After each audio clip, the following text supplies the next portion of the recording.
you will reject it and throw it to the back burner of your brain, and it will stay there.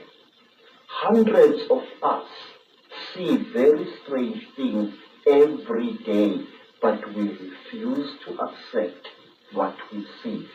Say, one of the things that a trainee Sangoma has got to learn, it is the ability to see. If I am standing here and looking at that bush over there, and I see something odd there, I must know what I see. But wait, sir, there is something else, something very, very, very, very important, which I and many other thinkers in Africa have found. Mr. Ike, whenever you talk about such things, people call you paranoid. But no, you are really more sane than they really are. Say, there are certain vaccination things that are done to our children which rob them of the ability of seeing spiritual entities.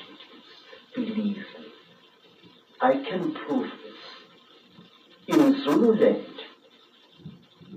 we were sometimes called before our chiefs, our Inkos, and we were told that there is a great smallpox coming to the land, and that all the children must be vaccinated.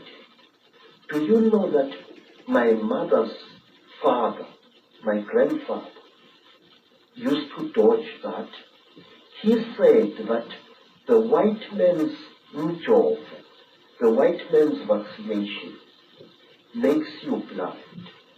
And if you are to look after my cattle, you must not go to the trading store to get your vaccination.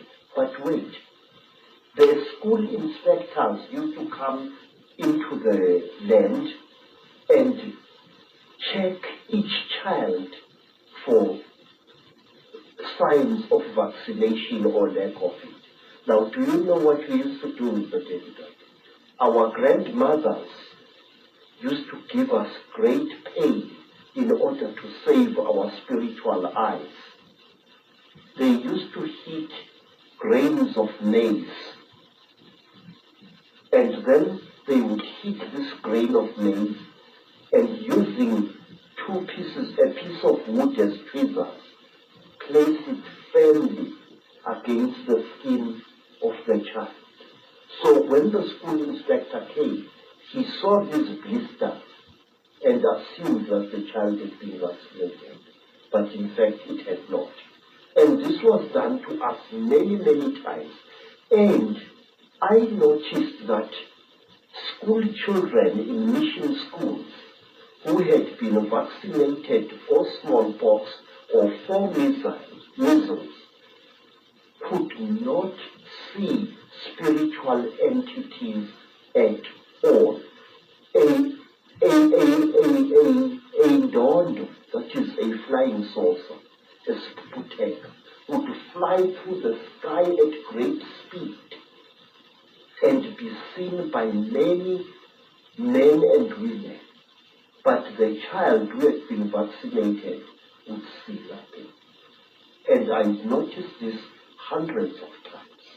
Well, what you just said about the vaccines and their effect, shutting us down spiritually and multidimensionally, is fantastic, given that no matter what your background, creed, culture, parents on every inch of the planet almost are being pressurized to have their children vaccinated more and more and more.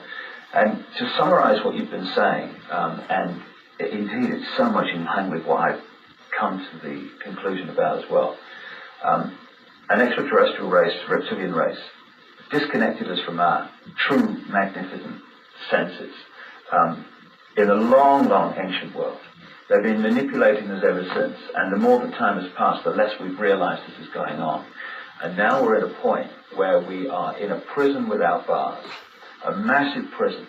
And we don't even know we're in prison. We don't even know the jailers are. Indeed, when the jailers are exposed, people just laugh and ridicule and all that stuff. So we're in an unbelievable situation. And we're in a jail we deny we're in. And there are jailers we deny exist. And we call it freedom. Yes.